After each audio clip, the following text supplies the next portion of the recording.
Exodus chapter 14. Then the Lord said to Moses, Tell the Israelites to turn back and camp near Pi-hahiroth, between Migdol and the sea. They are to camp by the sea directly opposite Baal-zephon. Pharaoh will think, The Israelites are wandering around the land in confusion, hemmed in by the desert. And I will harden Pharaoh's heart, and he will pursue them. But I will gain glory for myself through Pharaoh and all his army, and the Egyptians will know that I am the Lord. So the Israelites did this.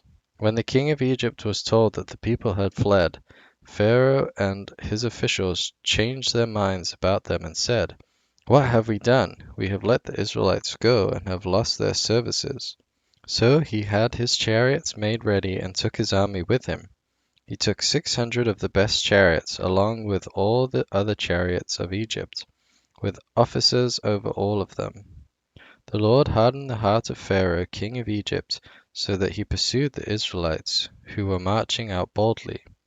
The Egyptians, all Pharaoh's horses and chariots, horsemen and troops, pursued the Israelites and overtook them as they camped by the sea near Pi-hahiroth, opposite Baal-zephon.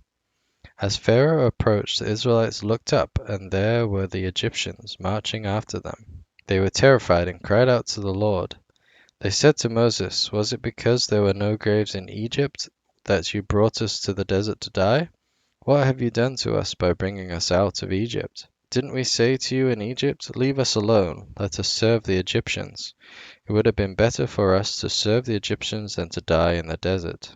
Moses answered the people, Do not be afraid. Stand firm, and you will see the deliverance the Lord will bring you today.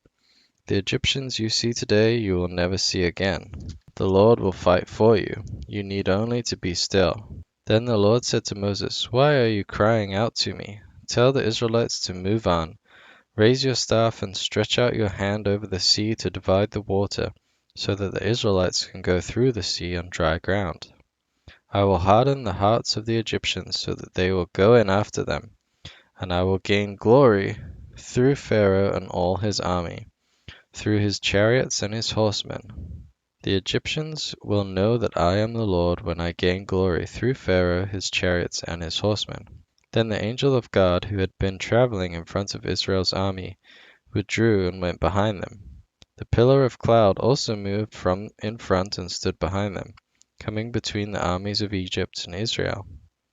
Throughout the night the cloud brought darkness to the one side and light to the other, so neither went near the other all night long. Then Moses stretched out his hand over the sea, and all that night the Lord drove the sea back with a strong east wind, and turned it into dry land.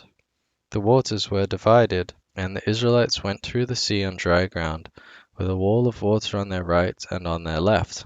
The Egyptians pursued them, and all Pharaoh's horses and chariots and horsemen followed them into the sea. During the last watch of the night the Lord looked down from the pillar of fire and cloud at the Egyptian army and threw it into confusion. He made the wheels of their chariots come off so that they had difficulty driving. And the Egyptians said, Let's get away from the Israelites. The Lord is fighting for them against Egypt.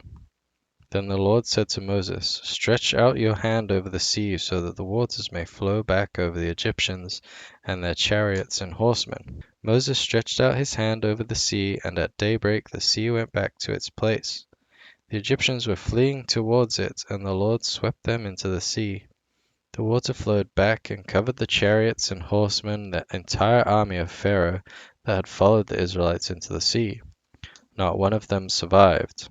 But the Israelites went through the sea on dry ground with a wall of water on their right and on their left. That day the Lord saved Israel from the hands of the Egyptians. And Israel saw the Egyptians lying dead on the shore. And when the Israelites saw the great power the Lord displayed against the Egyptians, the people feared the Lord and put their trust in him and in Moses his servant.